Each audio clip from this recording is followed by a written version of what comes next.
Assalamu alaikum, how are you all? I hope you are all doing well. It's very important to wake up early with Al Fajr, with sunrise, having good expectations of Allah, and doing your job in this dunya by remembering the ayah that said, وَمَا خَلَقْتُ الْجِنَّ وَالْإِنسَ إِلَّا لِيَعْبُدُونَ.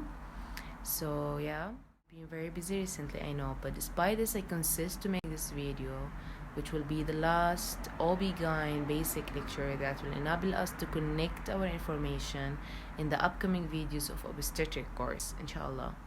And I decided to talk in pure English just in this video for a purpose in my mind and challenging myself. So, as a rapid recap, in the last video, we've been talking about the detailed anatomy of the female reproductive tract organs, and today, inshallah, we'll talk about the fertilization and placenta formation. So, as a basic note, we know that female gonads or ovaries contain about 7 million follicles while she is an embryo, and after birth they become about 2 million follicles, and more than half of them will get degenerated until reach the puberty time, in which each ovary contain about 300 to 400 of follicles, and by each cycle or every month about 400 to 1000 follicles gonna to get into the marathon to be chosen to get ovulated. So at the end we have one follicle, which is the Graafian follicle or the dominant follicle that will give the oocyte, and the others will get degenerated and get atresia. So notice that there is a continuous reduction in the female reserve of follicles, and both the quantity and the quality will decrease to the minimum when she reaches the menopause status, and this is very important to know. So now we're gonna to go to the slides to make just more explanations, and yeah. Bismillah ar-Rahman ar-Rahim. As we said, as a rapid recap for the female internal genitalia, this is the ovaries, the fallopian tube, and this is the uterus that consists of the fundus bar, the uterine cavity, the isthmus and the cervix, and the vagina. So when ovulation occurs, it occurs for the dominant or the Graafian follicles that will release this oocyte that will be captured by the fimbriae of the fallopian tubes. And the follicles that remains, or the cells of the follicles, destination is going to form what's called the corpus luteum structure. This corpus luteum, it will start releasing what's called progesterone. Progesterone is a very important hormone that's important for pregnancy. It stimulates the endometrial lining for preparation for implantation. It maintains the pregnancy status, it differentiates the breast tissue, and many other multiple functions that we are going to talk about inshallah in the later videos. So as we say, this corpus luteum will tell the oocyte that you have a time to send me a message. This message must contain that tell me to continue releasing progesterone or not, and this message will be in the form of the beta HCG, as we know. Okay, so what's happening to the released oocyte? This oocyte have two options or two destinations: either get fertilized by the sperm or not fertilized. If no fertilization occurred, then this oocyte will wait in the fallopian tubes for 24 hours, then will proceed their journey along the fallopian tube till reach the uterus. And what's happening that there's no fertilization means no embryo and no HCG. Then what will happen to the corpus luteum? It will degenerate and will die, and this will decrease the progesterone production. So what will happening to the prepared and the proliferated endometrial lining is gonna to degenerate also, and the slough and the menses will occur. But if the oocyte get fertilized, then we have, or we know that we have sexual intercourse. Sexual intercourse, we have the ejaculation of a sperm and within the semen, and we know that the sperms must be about 200 to 500 millions sperms within the semen. Okay, many of them will die by the acidic environment of the vagina that made by the microbiome of the lactobacilli, and many other millions will be blocked by the cervix mucus, and many other millions will die by the phagocytic action of the uterine leukocytes. So the remaining or the rest sperm will gonna to complete their journey from the vagina, cervix, the uterine cavity to reaching the fallopian tube until reach the ampulla part of the fallopian tubes is the site of fertilization, the normal site for fertilization to occur in this portion, and we have there about 200 to 500 only of sperms. So notice why it's important to have this huge number of oocyte till to have this number of those sperms. So now we can know why oligospermia can cause an infertility. So now we reach for the fertilization process, but before we talk about the fertilization, let's meet the sex cells, the oocyte and the sperm. This is the oocyte or the female sex cell. As you can see, there is a nucleus, cytoplasm, and the plasma membrane, and there are two special protective layers surrounding the egg cell, which they are the first one, the zona pellucida, and the next one, which is the corona radiata. The zona pellucida, the word pellucida means transparent. So the zona pellucida, it is a transparent, thick glycoprotein that's surrounding the membrane of the egg. It has many functions. The first one, it restricts the binding only for one sperm and at the same time prevent the other sperms from penetrating the fertilized egg. Also, it facilitates the acrosomal reaction to make it easy for sperm to penetrate the egg cell. While the corona radiata, it's a multiple layers of follicular cells or the granulosa cells in which they secrete chemicals and signals to attract the sperm to fertilize it. And it provide a protection for the oocyte. And we must mention that the nucleus contains 23 chromosomes, means it's an haploid. Now, what about the sperm?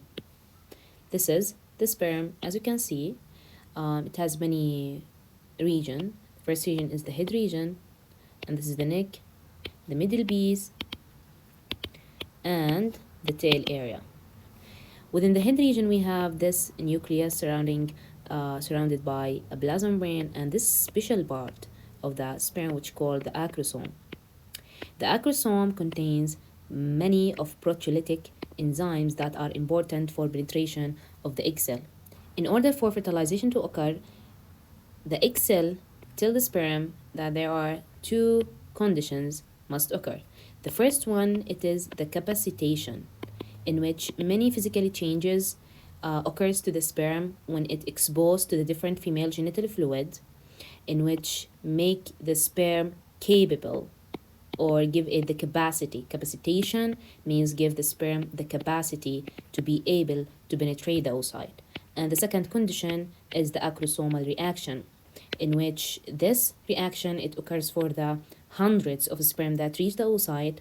So this acrosome part releasing many of enzymes to penetrate the corona radiata and the zona pellucida. So after that, when the sperm penetrate the oocyte, it will eject its genetic material within the oocyte. So they are fused together. This 23 chromosome and this 23 chromosome, so give us the zygote. One cell stage. Now the first stage after fertilization, which is the zygote, which is a one cell stage, that will start the mitosis process, in which multiple divisions occurs in order to form the embryo. So after about 30 hours, the zygote will form into two cell stage, and after about another 30 hours, the four cell stage, till reaching the morula. This is called the morula, which is about 16 cell stage. Why it's called the morula? Because it's like a blueberry. You know it? This is the blueberry. Yeah, it's like the blueberry, okay? So this morula will differentiate more and divide more to give us the 32 cell stage, which is called the blastocyst, at the day of 4 to 5 after conception or after fertilization. So this is the blastocyst stage, which will be implanted within the uterine cavity. Okay, so let's talk about more details about the blastocyst. Okay, then this is the blastocyst. And I know you guess why it's called blastocyst, due to this fluid filled space. And this, the cells of the embryo, they collected on one ball. We must know that at this stage, this cells called trophoblast. As we get more divisions, the cells will be differentiated and specialized more and more. So these cells at this stage, called the outer cell mass, and this part called the inner cell mass. When further differentiation occur, they will be called in other terms. This will differentiate it into trophoblast, and this will be the embryoblast. And this is the blastocyst will be implanted or attached to the uterus. Not in any random site of the uterus, it must be a specialized site or the prepared site of the uterus by the progesterone that will called the decidua. This specific site of the uterus will undergo the decidualization process, in which many morphological and functional changes occurs at this site in order to prepare or to so can receive the blastocyst and the development embryo later. And this part of the mother that will contribute to the placenta formation. So with further differentiation and at about the day, let's say 8 to 9, the cells will get more differentiated and specialized, in which we can see this is the trophoblast differentiated more to give us two other cells. The inner part, it's called the cytotrophoblast, and the outer part is called syncytiotrophoblast.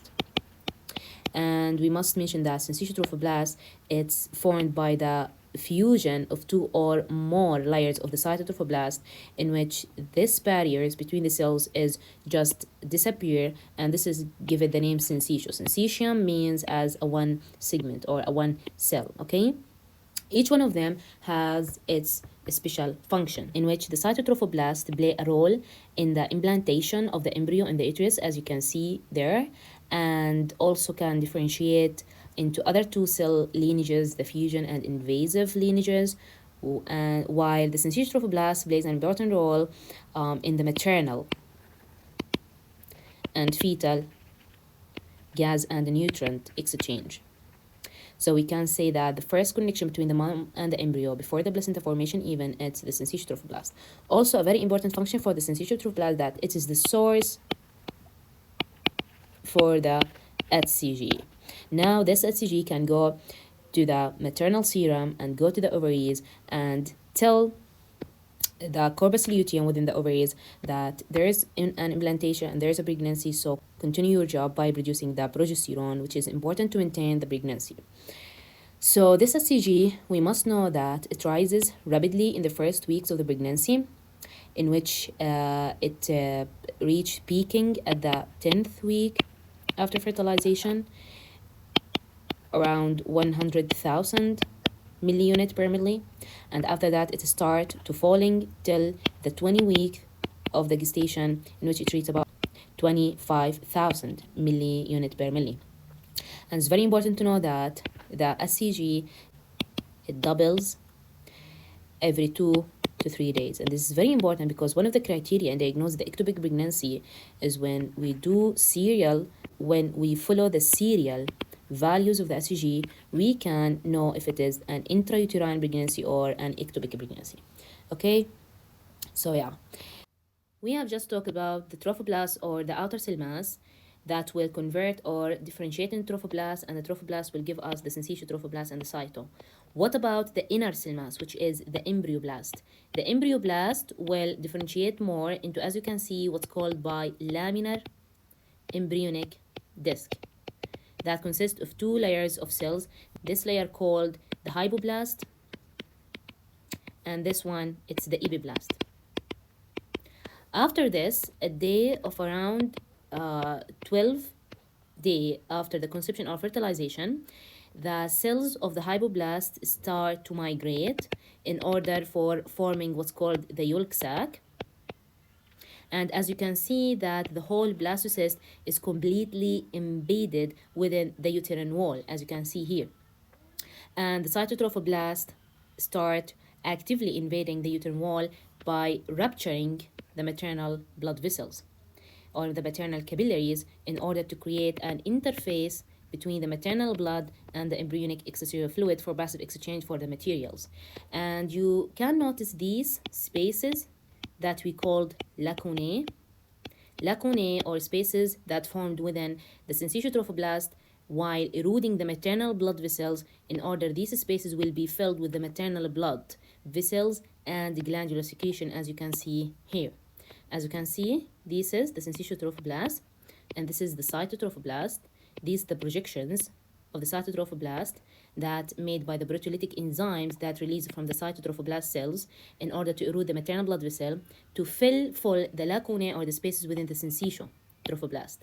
And this making the, we can see it's like the primitive placenta. Okay, not the definitive, but the primitive.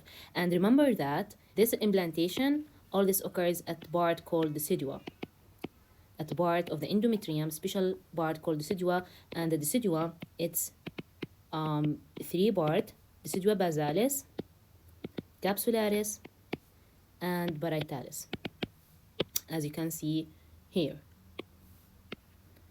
Okay, then this part of the decidua is the basalis part, and this is the capsularis part, and the remaining part, as you can see, it's the parietalis.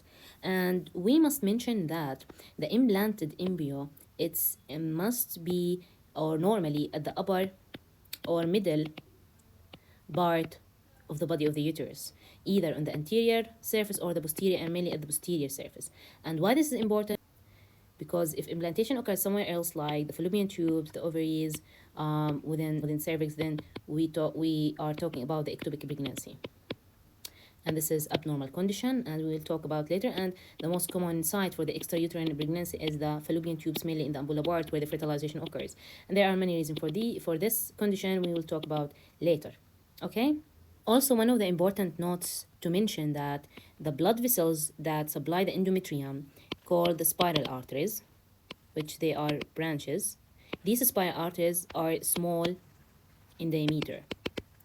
So some remodeling happen in which some of the cytotrophoblast cells go and surrounding the endothelial cells of these spiral arteries to make the diameter wider. So if this remodeling were improper, then we will have what's called the BET. And this is very important, preeclampsia toxemia.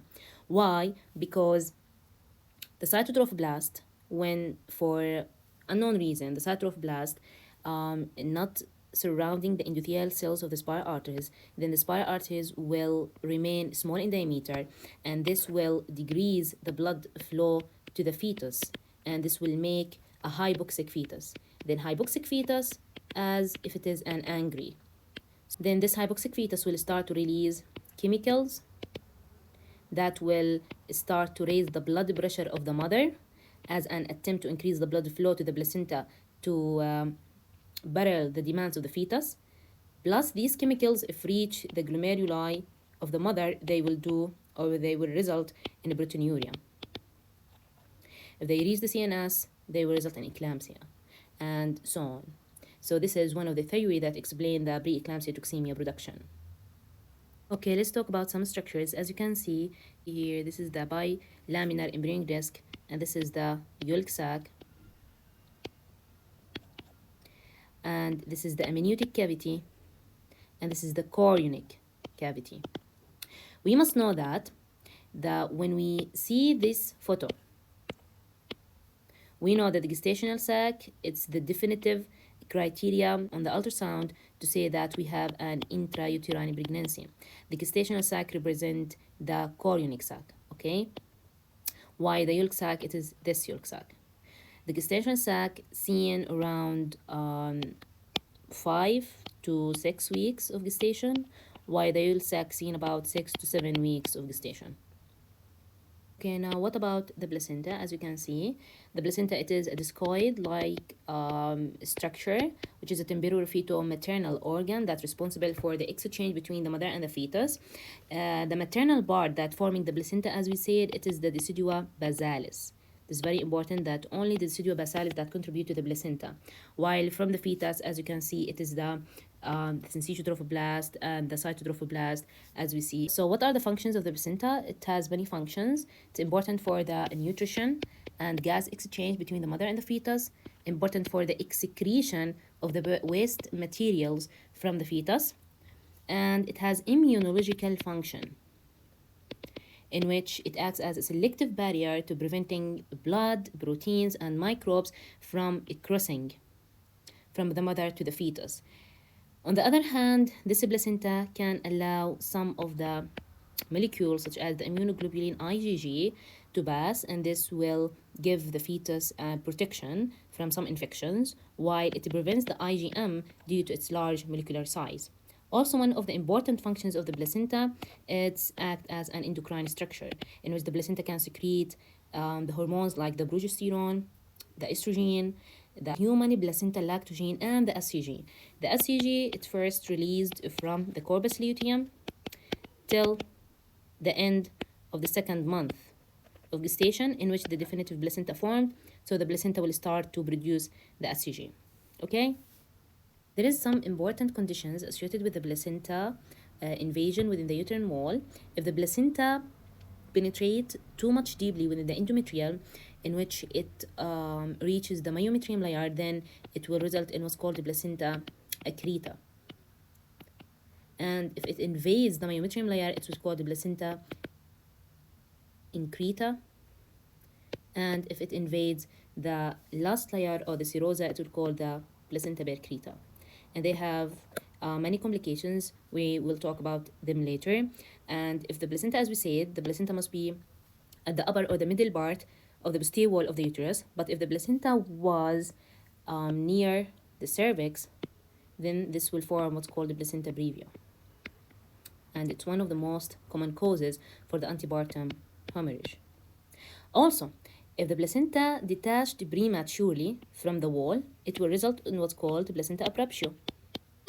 And it is the most common cause for antepartum hemorrhage. Placenta abruption, when a premature detachment of the placenta occurs, because we know that the placenta will be detached, but at the third stage of the labor normally. Okay? Okay, this is a placenta from one of my rotations during OB-GYN. As you can see, this part, which is the upper part, this is the fetal part of the placenta. It's pinky and smooth due to the overlying amnion. And as you can see, this is the umbilical cord, which forms at the 5th week of development, replacing the yolk sac as a source of nutrients. Normally, this umbilical cord, it's inserted at the center of the placenta and completely encased by the amniotic sac. So when the umbilical cord just inserted within the membranes of the fetus, this will give me a filamentous cord insertion that will expose the blood vessels of the fetus to compression, and this may lead to rupture of them and lead to bleeding. Okay? The other part of the placenta, it is the outer part, which is the maternal part, which is the decidua basalis, and it's formed like a cobblestone appearance, which it represents the cotyledons. Cotyledons, the lobules that forming the placenta from the maternal contribution. Okay.